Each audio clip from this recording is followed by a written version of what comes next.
नमस्कार मित्रांनो, स्वागत आहे आपलं प्रमोदवीर ब्लॉग या आपल्या यूट्यूब चॅनलवर. तर आज आपण चाललो आहे मध्य प्रदेशमध्ये खंडवा, म्हणजे श्री ओंकारेश्वराचं जे ज्योतिर्लिंग आहे तिकडे, आणि तिथून आपण जाणार आहोत महाकालेश्वर उज्जैन. हे आहे टिळकनगर रेल्वे स्टेशन. इथून आपण ट्रेन पकडणार आहोत. टिळकनगर बनारस एक्सप्रेस खंडव्याला उतरणार आहोत. तर येईल ट्रेन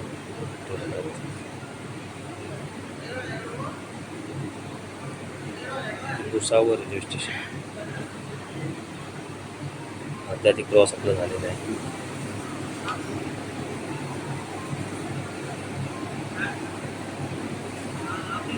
एक खंडवा जंक्शनला आपण उतरतोय.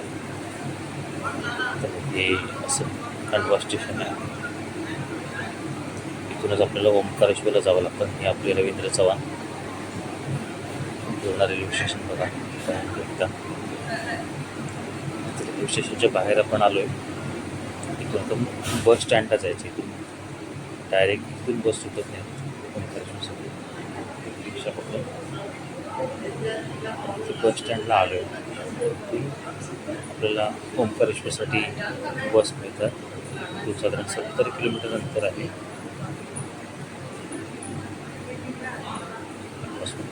साधारण 3 तास तर लागतात, 3-4 तास पावसाळ्याचा टाईम पकडतो. ही जे आलो आपण ओंकारेश्वरला झुला पुलाजवळ. हे समोर दिसते ते ओंकारेश्वरचं मंदिर. ज्योतिर्लिंगांपैकी एक आहे. हा नर्मदेचा प्रवाह. आईचा झुला पूल क्रॉस करून आपण दर्शनाकडे जातो. ते बोटीने पण जाते. पण आपण पुलावरून जातो. दर्शनाची लाईन लागलेली आहे. लाईनमधून आपल्याला 2-2.5 तास तरी लागते. असे इथे लोकांचं म्हणणं आहे. 2-2.5 तास दर्शन होईल.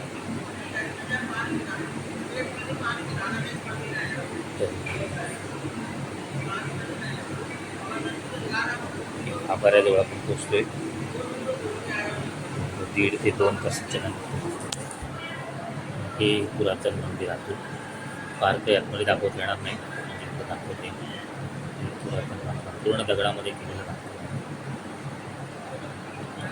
आपण दर्शन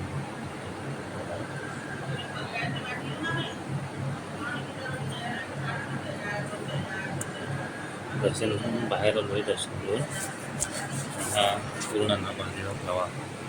ही नर्मदा नदी आहे.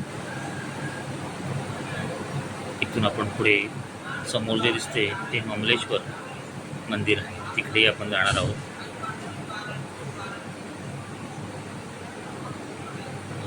परत आपण रिटर्न ममलेश्वर मंदिराकडे चाललोय.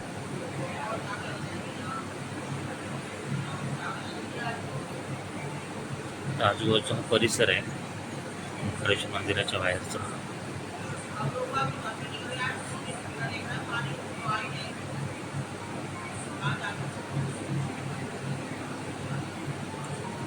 ह्याच्या बोटी दिसतात. त्या प्रवाशांना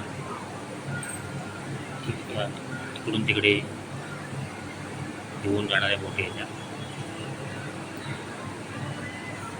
ममलेश्वर ज्योतिर्लिंग मंदिर हे प्रवेशद्वार आहे त्याचं. हे पुरातन मंदिर आहे. ओंकारेश्वरच्या दर्शनानंतरही इथेही दर्शनासाठी अवश्य यावं. करून आता आपण उज्जैनसाठी निघतोय. तर आपण बस पकडणार आहोत उज्जैनसाठी. उज्जैन साधारण इथून 140 किलोमीटर आहे. 5 ते 6 तास आपल्याला क्रॉस करावं लागणार.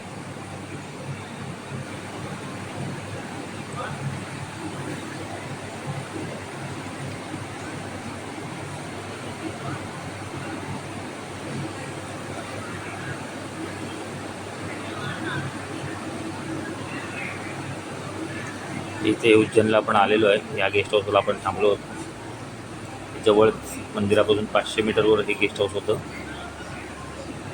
200 मीटरवरच मंदिराचा जो रस्ता जातो तिथे ती कमान दिसेल आपल्याला.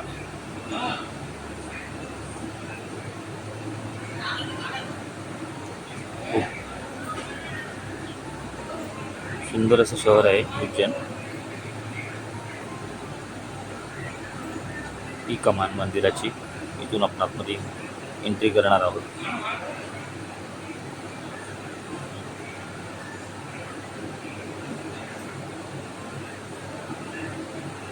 तर हे उज्जैनचे श्री महाकालेश्वर मंदिर हे एक 12 ज्योतिर्लिंगांपैकी एक महत्त्वाचं देवस्थान आहे. मंदिराच्या आपण प्रवेश केल्यानंतरचा हा परिसर, हे खूप सारी मंदिरं आहेत, पण फार काही आपण पाहणार नाहोत कारण आपल्याकडे एकच दिवसाचा वेळ आहे. हे समोरही भोलेनाथांची मूर्ती, त्याच्या बाजूला जो कळस दिसतोय तो भारत मातेचं मंदिर आहे. ते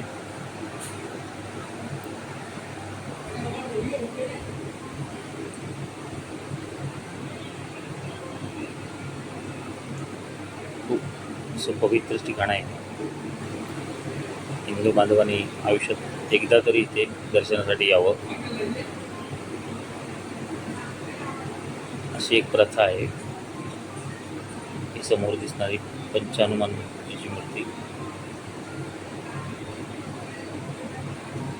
हा मंदिर परिसरातील गेट आहे. हा जो आहे भक्त निवास आहे.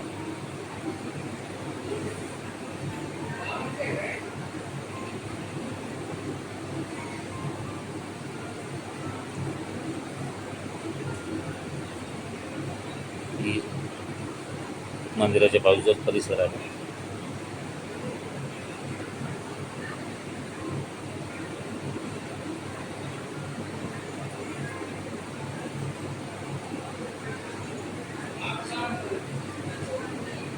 खूप सुंदर असं मंदिर आहे महाकालेश्वराचं. हा मंदिराचा प्रवेशद्वार आतील भागात, इथून आपण दर्शनासाठी लाईन लावणार आहोत.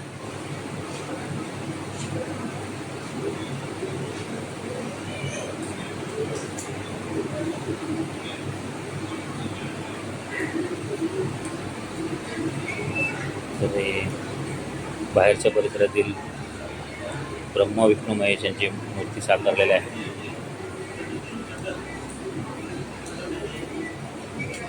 आपण दर्शन घेऊन वगैरे बाहेर आलेलो आहोत, पण आतमध्ये शूट घ्यायला अलाव नव्हतं, आपण आतील काही दाखवू शकलो नाही. ही गणपती बाप्पाची मूर्ती सुंदर अशा प्रकारे बनवलेली आहे.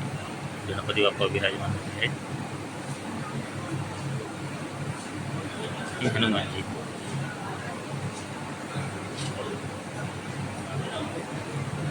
शिप्रा नदीच्या काठी वसलेले हे उज्जैन शहर एक पवित्र देवस्थान म्हणून ओळख आहे.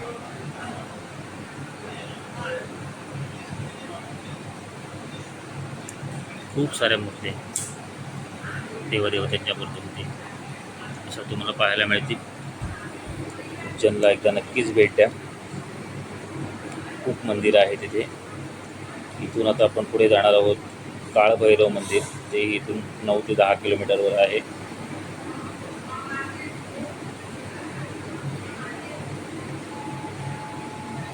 इथे कायम भाविकांची गर्दी असते.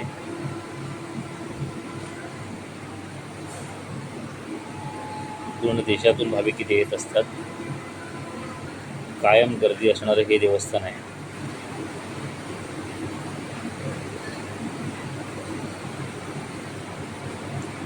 इथे आपण आलो. हे काळभैरव मंदिर, हे 9 किलोमीटर आहे महाकालेश्वर मंदिरापासून.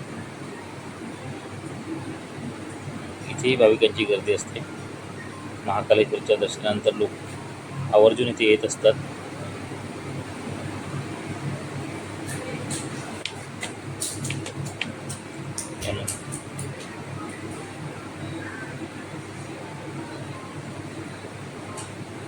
ही काळभैरवांची मूर्ती आहे समोर गाभाऱ्यात. सहसा हे मंगलनाथ मंदिर, तिथे 4-5 किलोमीटर असलेलं.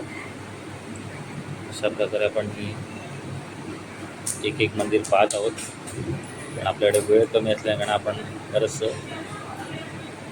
लवकरात लवकर मुंबईत परतण्याचा विचार करतो आहे. तर आपण आलो आहे आता उज्जैन स्टेशनला. तर आपण मुंबईसाठी ट्रेन पकडणार आहोत.